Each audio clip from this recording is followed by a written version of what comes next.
9:32 minutos, volvemos al tema del enfrentamiento de diputados con el gobierno. Está en línea con nosotros Diana Tabela, que es diputada del radical. Dania Tabela, que es diputada del radicalismo. ¿Cómo le va, diputada? Aquí estamos en BDA. ¿Cómo está? Buen día. Muy buenos días. ¿Cómo ¿Todo están? bien? Muy bien. Bueno, a ver, bien. después de que a ustedes lo trataron de traidores, usted dice que el gobierno opera con impericia y soberbia.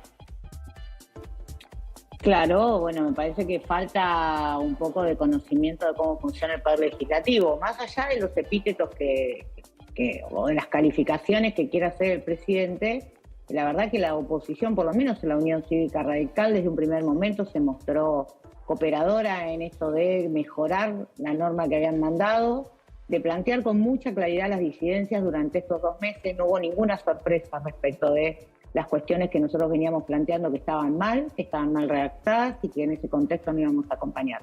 Y esto fue lo que ocurrió en la sesión. De hecho, yo creo que intempestivamente retiran la ley, que había un punto de inflexión más que el de las privatizaciones, donde se iba a dar un debate interesante, y a partir de ahí había muchísimas coincidencias. La UCR acompañó el dictamen de mayoría con 178 disidencias, o sea, con 178 artículos o incisos de esos artículos donde teníamos diferencias. Si pensar diferente, si tener una idea diferente, si tener un criterio de análisis distinto es ser traidor, estamos ante un régimen totalitario en términos de las opiniones, ¿no? O pensás como yo o sos el enemigo. Bueno, justamente es lo que nosotros tenemos que cambiar, porque ya tuvimos casi 20 años de gobierno en este esquema. No podemos seguir trabajando en base a la grieta y en base a las categorías amigo-enemigo. Bueno, ahora se abre esta de traidores o no traidores, ¿no? Claro. Pero me parece que este es el problema. Y diputada, ¿usted tiene algún análisis respecto de por qué con este nivel de agresión hacia quien plantea alguna disidencia en un proyecto de estas características, el gobierno intenta romper los puentes o dice que no va a enviar leyes al Congreso? Los puentes están muy, pero muy lastimados por la información que uno tiene. ¿Cuál es la explicación de fondo en términos de cómo llevar adelante la gestión del gobierno, a su criterio? Bueno, la verdad que no para de sorprenderme este tipo de análisis, porque ni siquiera los puentes están rotos. Al radicalismo lo vas a encontrar siempre en la vereda del diálogo, de la construcción de consensos. Nosotros el otro día, cuando nos anuncian que van a retirar el proyecto y que lo vuelven a comisión, dijimos, bueno, volveremos a discutirlo en comisión. La verdad que no somos nunca una oposición que obstruye, porque nosotros ya hemos sido gobierno con minoría en el Parlamento y sabemos lo que eso significa. Tenés que hacer todos los esfuerzos para construir consensos. No podés ir pateando las puertas cuando no tenés las mayorías. Tampoco lo debieses hacer cuando tenés las mayorías, pero aún si no las tenés, es más compleja la situación. Bueno, la verdad que nosotros no sentimos que los puentes, por lo menos no de nuestra parte, se hayan roto. Me parece que estamos para seguir construyendo y dialogando, pero hay que hacerlo de una manera razonable y con efectivamente buena fe y pericia, digamos. Ahora, ¿y ustedes por supuesto, no están divididos? Caer en los insultos. ¿Ustedes no están divididos entre lo que piensa De Loredo, o lo que piensa Manes, o lo que piensa Lustó? Digo, ¿no hay distintas divisiones también allí en el radicalismo? ¿O que esto conspira también con la posibilidad de establecer puentes? No, en absoluto. Nosotros somos un partido con 137 años de historia. Por supuesto que tenemos matices respecto de cómo vemos algunas cuestiones. Y en el caso de los 34 diputados, Lustó no es diputado, es senador y presidente del partido. En el caso de los 34 diputados, todos teníamos mucha claridad dónde se iba a expresar cada uno. El diputado Manes desde un comienzo dijo, no voy a apoyar la ley en general, me parece una aberración constitucional. Esto no es el cambio que la gente votó, se le respetó esa posición. Muchos de nosotros teníamos una posición, si querés, más constructiva, no más constructiva, más cooperativa, desde la lógica de darle la posibilidad al gobierno de tener las herramientas que pedía para estabilizar la economía e ir hacia el equilibrio fiscal, con las disidencias que planteamos.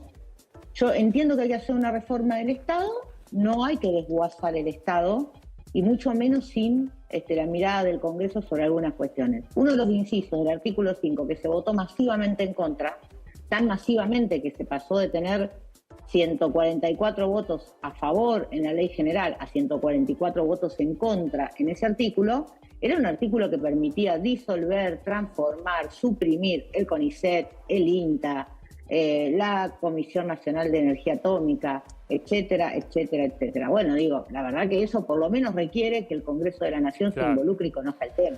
Ahora, mínimamente. Diputada, le pregunto como mujer de la democracia, además referente de un partido tan vinculado con la recuperación institucional, ¿ve algún riesgo en ese sentido en la construcción de un enemigo de la política? O sea, el gobierno en este momento, a través de redes sociales, a través de sus vocerías, está planteando una suerte de enemigo desde el Congreso a la política y a la representación política que significa el Congreso, enemigo de la posibilidad de gobernar de acuerdo a el proyecto que le fue votado en la urna. En esta concepción, ¿usted ve algún riesgo institucional? Mira, yo no creo que haya un riesgo institucional. Creo que sí se sigue haciendo daño a la institucionalidad. Después podemos discutir todas estas categorizaciones. Yo no creo que esto haya sido el proyecto que se votó en la urna. Tampoco creo que el sacar un 56% en el balotaje te habilite a hacer cualquier cosa. Justamente creo en que hay que construir otros caminos.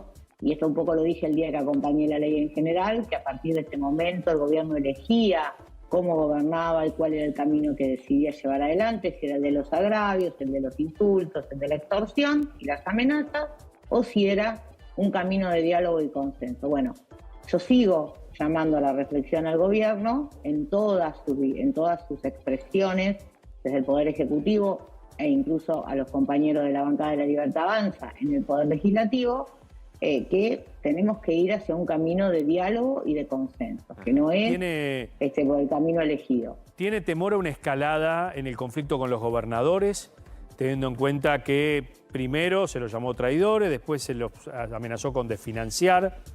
Digo, los gobernadores son las provincias, su gente, digo, no es solamente los gobernadores, ¿no? Bueno, ese es el temor que uno tiene atrás de todas estas cuestiones, digamos. La verdad que cuando vos decís voy a fundirlos a todos, no fundís al gobernador persona. Estás hablando de la provincia, entonces significa que la provincia no va a tener plata para obras, ni para los salarios de los maestros, ni de los médicos, ni de los policías. Estamos en un país federal donde todas estas funciones en los 90 le fueron transferidas a las provincias. Bueno, a partir de ahí hay un compromiso del Estado Nacional, que es el que recauda la mayor parte de los impuestos que pagamos todos los argentinos, de que hay que devolverle a las provincias parte para que puedan enfrentar las inversiones y los gastos que estas acciones, estos servicios requieren.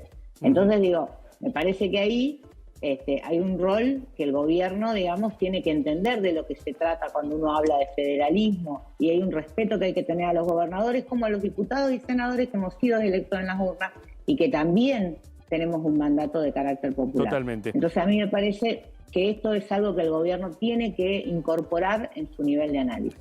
Gracias, diputada Tabela, por este contacto con BDA. No, muchísimas gracias a ustedes. Que tengan un buen día.